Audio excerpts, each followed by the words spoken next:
Hello, welcome to Avio's Journey and Avio's Journey podcast. It is great to be speaking with you all again today on Wednesday.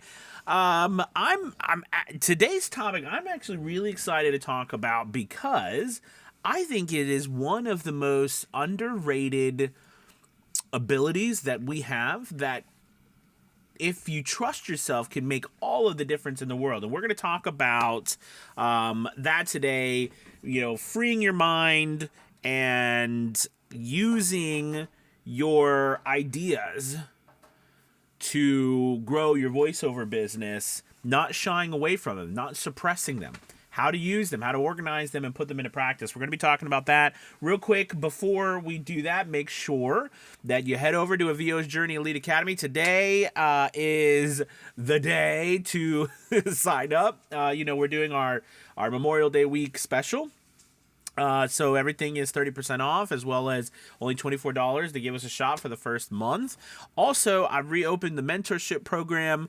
This is a weekly or bi-monthly or basically weekly program to where I mentor you one-on-one with where you are right now in your business and help you grow to where you want to go. So we tailor the plan to exactly what your goals are. So it doesn't matter if you're just starting out or you've been around for a while and you're trying to get to the next level. I usually have about 15 to 20 mentor students, but because of Academy Voices and everything, I had graduated a bunch of students and then moved, did not reopen the mentorship program, but I've opened it and I've also reduced the price for our specials. So check that out if you're looking to get into the program. So anyways, let's go ahead and dive into all of this. Again, I want to first start off by saying, the tagline for this whole thing, right? Which is, Avio's Journey is about, me helping the new and upcoming voiceover artists grow their business and sidestep all of the crazy things that I seem to step on. And one of the crazy things that I step on, I think a lot, is I might sometimes have an opposite problem, but sometimes I have ideas. I have a lot of ideas.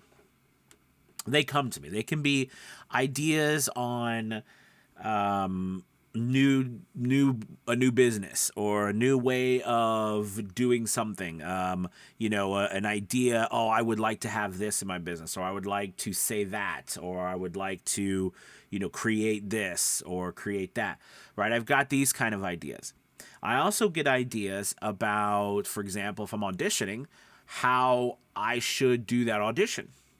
Right? I would, it makes sense to me. An idea pops in my head to do it like this, even though maybe the way I'm reading the instructions don't necessarily say that, or maybe there's no instructions at all and I don't know what to do, or, maybe I need to try, I have ideas on trying stuff out, doing new things, the way to communicate, posting ideas, right? To post on social media. For all these ideas, and I venture to say that a lot of us have ideas, random ideas that come to us about different, different parts of our business.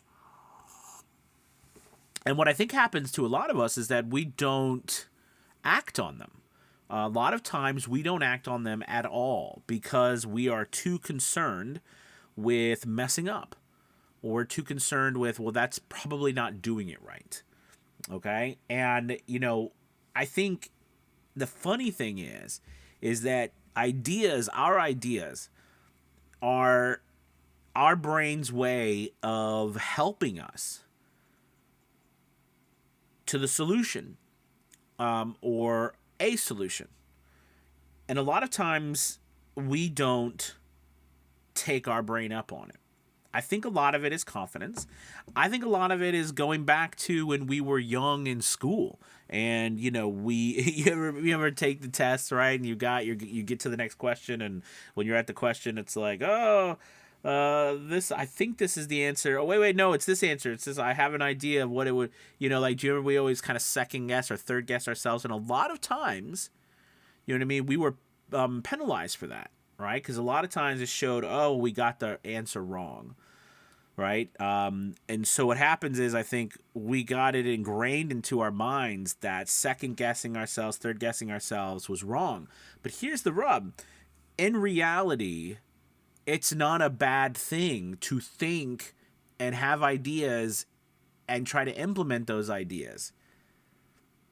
Okay? I don't think it's a bad thing at all. In fact, I think it's a superpower. I think a superpower comes from you having the confidence to give it a shot. Now, you might have all sorts of ideas. I've got, ideas come to me all the time, and a lot of times I have to make sure I do something with those ideas, or they'll tear a hole in my mind. But here's the problem. The problem is I've also got myself. And the reason why I said that phrase again in the beginning about stepping on things so you don't have to, is that there's also a balance. There's also a tightrope or a balance that you need to strike. So the first thing I recommend that you do is you get a notepad and you have or a book or a notebook, or you use your a file or like a document on your computer, and when you have ideas you write them down. Now this is not a new revelation. We've heard this throughout our lives, keeping like an idea journal. But here's the thing, I really do think a lot of people don't do this. A lot of people don't do this. They don't think their ideas are really worth anything. Okay, but then they might have an idea and they're like, I know this is going to work. I know this is going to work. But they never flush it out. They never write it down. They never put it on paper. Whenever you put something on paper, it just seems to have more validity, right? It seems to be more important. It seems to have a more concrete, just a foundation, right? Because it's there now. It's out of your mind and it's on to something else. But write down your ideas. Okay, write them down. Put them somewhere. Don't lose them, because those ideas are gold. Those ideas are gold. Think about all the times I can tell you all the times that you're like, I don't have an idea, right? Like when you really need one, sometimes it doesn't come. Meaning, like, let's say, for example, I'm trying to figure out what to post on my social media accounts. I have no idea what to say. Right? But then you might be going about your day at some point and all of a sudden, wait, I got an idea. That would be really cool. I see this all the time with voice actors, when we're doing something or we're talking about something and they come up with an idea. And I'm like, wow, that's really good, And a lot of them don't write it down. I don't see, they're not tracking it. So you have to organize these ideas. And you can even build categories for them. Okay. And that's really up to you about how many ideas you're having. What's crazy about ideas is it's just like anything else. The more you nurture it, the more you try to track or record them, the more you try to have them, the more that your brain is going to get used to coming up with them. It's training you to have ideas. Now, I think I wanted to really kind of dive in today more about the ideas that we have on the moment, especially for auditioning. So I think this is a very underused superpower that people have that they shy away from. And I'm going to use ideas somewhat interchangeably with the word your own personality is trying to break through. So what I mean by that is when you are doing a voiceover, you're auditioning, you're submitting things, you have these ideas, these thoughts. I could do it like this. And most of the times I see voice actors holding themselves back because they don't think someone wants to hear that, or that if they voice the script that way, it'll be dumb or stupid, or people will think they're not really voice actors. They're an imposter. They don't know what they're doing. It's wrong. It's bad. We have all these fears, of course. But a lot of times we do get these ideas and we get a script and we're like, oh, I think, inside you're like, I could do it like this. This would be fun. Or this should sound, I think it could sound like this, or I really want to do it like this. But we stop ourselves. And we don't take that chance. We don't take that over-the-top chance. Okay? Now, I'm not talking about ignoring common sense here. But what I'm saying is I remember doing auditions, first starting off auditions, and I remember not getting any responses, not getting any sort of feedback, just not getting much of anything. And I I thought to myself, I was, I remember this clearly. I was sitting there doing auditions, and I thought to myself, I wonder if anyone's even listening to these things. So I had this a funny idea. This was just for me. So what I did was, is I when I would go to the audition, I was like, if you, I didn't even say this. I just said, if you were listening to this, for the love of God, please send a reply. Like, it just had nothing to do with the audition, but I was just like, is anyone out there listening to all this stuff that I'm putting out? And I recorded that. Did anybody send something to me? No, I don't think they did. God knows what what the person thought, or even if someone did listen to it. Okay, but the but the idea here is that like what I didn't realize. All right, what I didn't realize was, even that, as silly and funny as that was, even that was starting to chip away at the worry I had of not being perfect, and whatever perfect is, right? Because we know there is no such thing as perfection. So what is, like that, I was chipping away at it. I didn't realize it, meaning like I was getting less and less and less afraid of who I was and putting myself out there.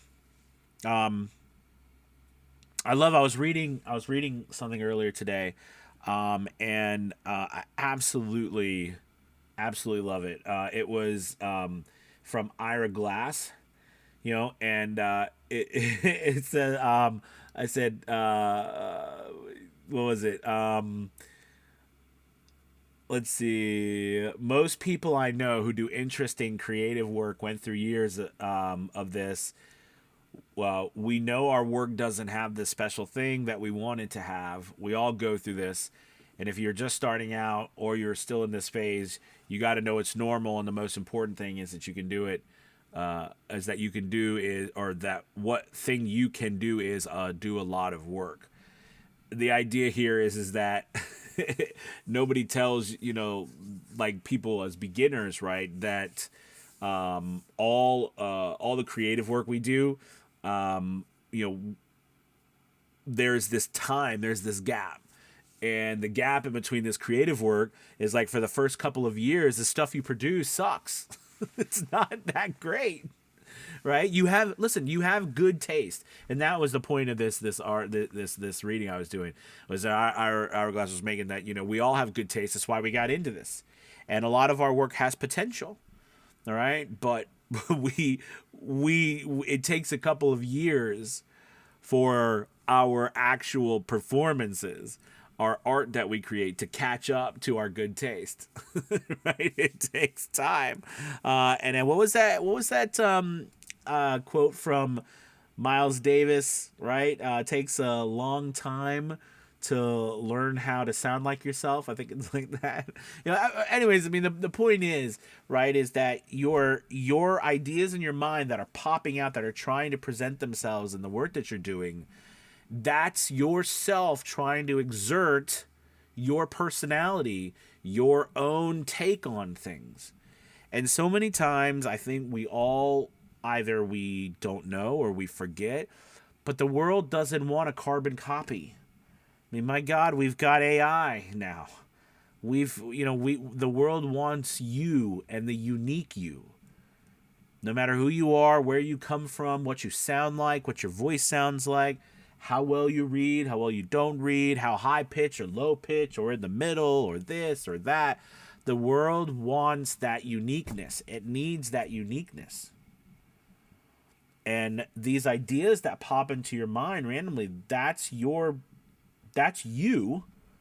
your soul, whatever, your conscious, that's you, your subconscious, trying to exert itself and create or bring out that uniqueness that's you. And I don't know why we were taught this. I don't know why we have expected this, but we suppress it so much. Maybe that's something you've done, is you suppressed those feelings, those things that I need to do. I read this really. You guys might have heard about it before.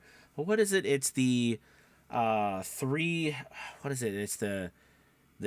It's anyways. The book is about taking action now, and I think it was, if you don't take action in the first 5 seconds of an idea that you have, you won't ever do it.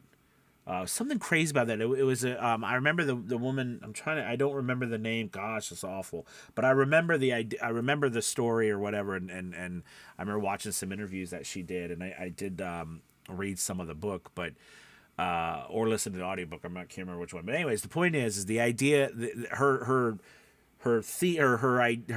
overall premise, right, was that if you have an idea, something comes to you.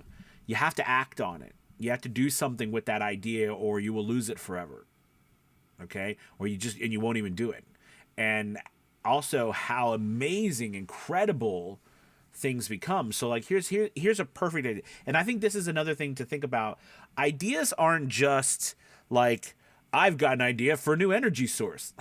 They're not like, I'm not talking about ideas like that. Ideas that change the world. There's all sorts of ideas. Right? Like ideas on how I could get this done, or something I need to do, right? Or something that needs to happen, or could do this way, or I should remember that, right? These are things that pop into your mind, these ideas and thoughts, even if you want to say it that way, right? That we need to act upon. And I think what the point that this author was making was, she was trying to say also too, if there's something that needs to be done and it pops into your mind, if you don't take action on it immediately, it just goes away forever. We know this, right? And now that's not always possible, because we might be at a job, we might be somewhere where we can't do something on a bigger scale. But again, the reality here is that you've got to take some time to record these ideas, or if you're in a situation or a scenario where you are doing an audition, where you are, trying to send an email, you're trying to do something, you listen to yourself. Listen to yourself. Go with your gut. Yes, there's good practices, and your gut, you might be like, I don't even know what my gut's not telling me anything, right? Well, that's why you get training, right? That's why you get training. I always say that we are nothing more, nothing less than the lifetime of experiences that we've had. And from that lifetime of experiences that we have, we then determine from all of that our reality. We determine what we accept and what we don't accept, and how we then take action upon those experiences. Because you cannot be anything more than the sum of your experiences.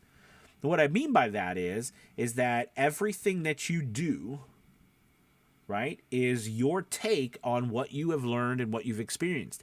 Can you create a new, a new mousetrap? Absolutely.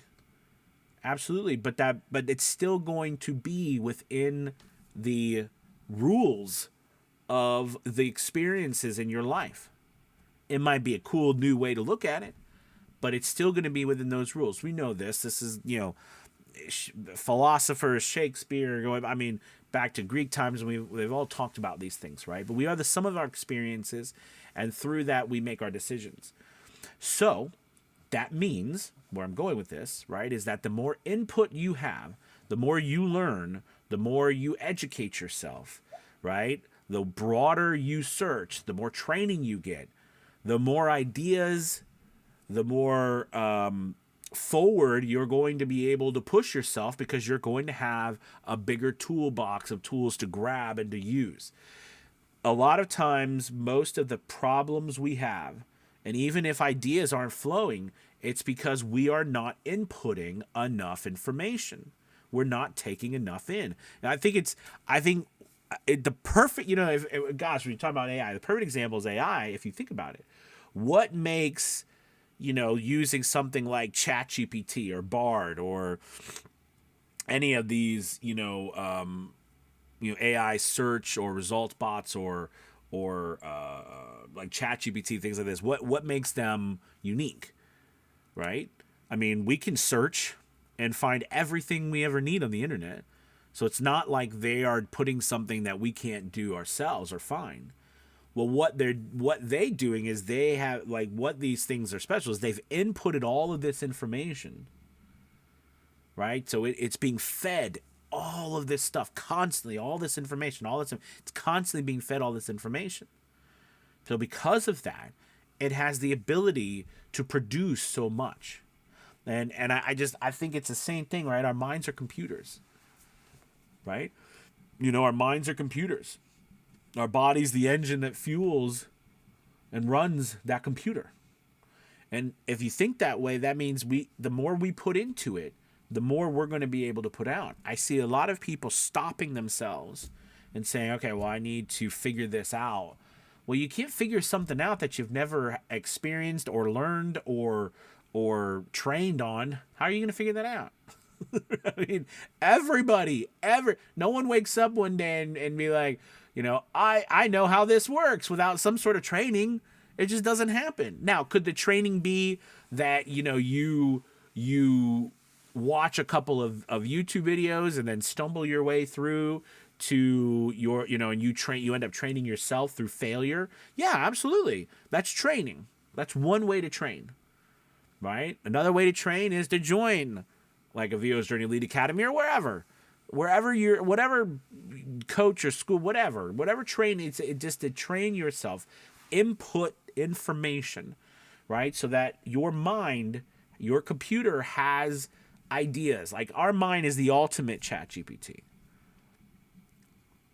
The difference with us and ChatGPT and these things right now is that creative aspect, that creative part, right?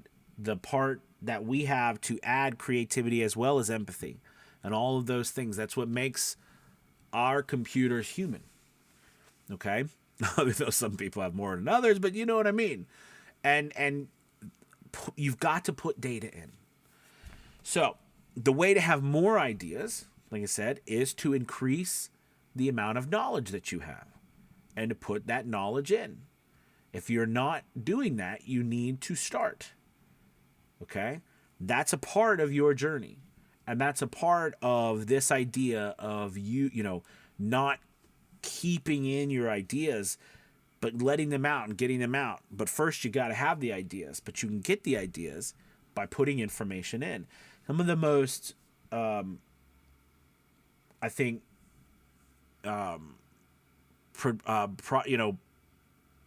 most productive. I was trying to think of how do you say productive? The most productive days I've had, or weeks, or years, have been based off of more knowledge that I've gained. Right, more training I've had, the more input I've put in, and then through the framework of what my goals are, right, comes out the ideas. And from the ideas that come out and I put down and flush them out, and then I build the plan that works towards that ultimate goal. There's some really exciting exercises, right, that you could really have aha moments about yourself and the accomplishment of those ideas, because you might be in one of those situations where you're like, I try, but I can't seem to have an idea of how am I going to grow my business, or how I'm going to get more work, or how I'm going to do this, or I'm going to do that. I see stuff out there, but I feel like I need an idea. I need something that's going to separate me. What's really amazing, and I say it's the what if. You use the what if method, and then we'll call it a day. But basically, the what if method is, first and foremost, what if you suspend your disbelief? One of the biggest challenges when we're trying to have ideas, I think, is that we don't suspend our disbelief, meaning that we believe it's impossible. So we go into the scenario of trying to come up with an idea to accomplish our goal or to get to the next phase, and we are stuck because we believe it's not possible. So we go into the exercise already failing. or already with a huge wall in front of us. So I like to use the what if scenario. What if we suspend that disbelief for a moment, for the exercise, and we say to ourselves, this is completely possible. It is completely possible.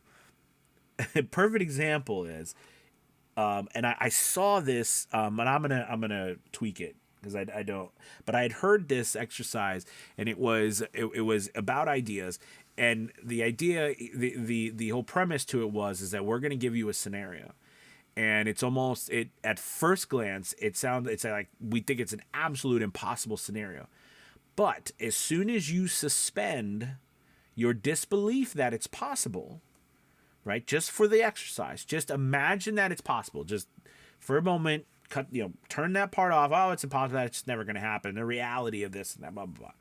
We'll suspend that and say, okay, well, let's just pretend that reality is not true. We're gonna have this exercise. We're gonna play this exercise and pretend that it can happen. As soon as the group of people did this, and they went through this scenario, it was incredible the amount of ideas that they had to actually make this happen. All right. I think that the scenario basically revolved around inmates at a prison. And the idea was these were, violent offenders or whatever, and, they were hardened criminals. But the task at hand was to take the criminals and help turn them into really highly productive citizens that never broke any more crimes, all right, or never committed any more crimes. And they were, high functioning parts of society in a positive way, right? The group said, well, this is impossible. The numbers and everything shows that, unfortunately, that's a very low success rate, with criminals who have created a kind of a career over it. But what they did was they said, okay, let's just suspend that disbelief for a little bit, right? Let's just say for the sake of this exercise that we are going to suspend that, and we are going to go into just trying to come up with some idea. So what they did is they said, okay, let's do that. Let's come up with some ideas. Suspend that disbelief for a moment and say, what is possible? What could we do? What could we do in order to help these people become productive, citizens, and their communities, and never have another lapse into committing crime? And as soon as this group did this, they started to think, okay, all right, come up with ideas, right? Ideas like, they need some sort of support, right? Like some sort of meetings, like AA has meetings, and, something where, there is a community, right? There is a place they can go talk. They came up with ideas where they need jobs. They need some success. They need to be shown that there is another way. There needs to be, some sort of assistance here, or education, right? We know education plays such an important role, right, in us moving forward in our lives, and higher education leads to, right, better jobs, et cetera, et cetera. So all of a sudden, all of these ideas, they're like, maybe there should be someone's assigned to them, or there's something this or something that. Like, all of these ideas started coming out. Now, whether they could all work or not, whether it's possible or not, that was the whole point. The whole point was you suspended that disbelief. And because of that, your mind all of a sudden starts coming up with ideas. I mean, it's absolutely incredible. If I was to tell you, all right, your goal is to come up with a plan to make $10 million. Okay, and you're like, what? Your goal is to come up with a plan to make $10 million. And for this exercise, I want you to suspend the disbelief that it's impossible, right? Suspend that disbelief. I want you just put it to the side. Put it to the side, and for a moment, open your mind and imagine a path that could get you to $10 million. From everything of your life that you've heard or you've learned or whatever, just imagine, suspend that it's impossible, okay, and get to it. Well, we know it's possible because people do it. But suspend the disbelief that it's impossible for you. Now, let your mind wander free and come up with ideas. Well, you might start having ideas like, oh, well, I could, get into real estate. I know, like, maybe if I, could, I love, right, Robert Kiyosaki's, right, if I play Monopoly, I get my houses, I trade them in for hotels, right, but I know hotels, I can always, buy X amount of this, I can do that, I could, build a couple of businesses, I could sell them, I like all of a sudden, and then you're like, okay, well, how do I do that? What business? Here's the point I'm trying to make to you. What I'm trying to make to you is your mind actually will come up with the answers. Your mind will give you the ideas to come up with the solution, because that's how our computer works. Our computer doesn't work like our minds do what we tell it to do. The interesting thing is we don't think that way sometimes, because our emotions also have a role in this. But suspending that disbelief allows us sometimes to push the emotional side just for a moment and say, okay, relax for a second. We're going to look at this other side about what are just the ideas themselves. Right? It's an incredible exercise. I recommend you do it with anything. All right? You will be amazed about what your brain comes up with. But we don't do it much. I don't know. I learned this, and I can't remember exactly where I heard it, but it was such an amazing revelation when I had heard it. Maybe it was a TED talk, maybe it was something, but I was just blown away by this. Or maybe it was part of my, in some training, some random training sometime when I was a teacher or something. But if you think about it, it's like it's amazing. You literally could come up with the ideas. Here's a perfect example, right? We know Elon Musk is trying to do it, but you're like, how am I going to, could we live on Mars? You're like, well, that's ridiculous. You live on Mars. But then you're like, wait a minute. If you suspend that disbelief, now, again, I'm not saying that your mind is going to be like, all of a sudden you have ideas on, equations that change the world. That's not what I'm saying. What I'm saying is that your mind will come up with the ideas for you to be able to explore and to figure out then how to solve them. Because someone somewhere can do it. I always say, like, and I love that, what is, if you can imagine it, you can make it a reality. I mean, that's Walt Disney who said that, right? If you can imagine it, you can make it a reality. I believe that with everything in my heart. It might take you a long time, it might take you your whole life in some senses, but you can do it. And this is where, to me, how important ideas are. They play such an important role in your life. And sometimes you've got to just suspend that disbelief and let your mind wander. Okay? Trust that your mind will come up with ideas for you. All right, let's go ahead and call it there. Thank you guys so much for listening, watching as always. Make sure you check out Avio's Journey Elite Academy. You can get lost in these lectures with me all day long. No, I'm kidding. But you come on, give us a try. Or if, like I said, you want to work one-on-one with me, my mentorship program is open. I've already had a couple new students join. So if you look at, I'll keep it open for at least, depending on how many more join this week. But check that out. It's over at Avio's Journey and aviosjourney.com. And you just go to the courses and stuff and you'll see the mentorship program. Or you can always message me and inquire about it. But thank you guys so much, as always, for watching and listening. Have a wonderful Wednesday. I will talk to you tomorrow. Bye, everybody. Goodbye.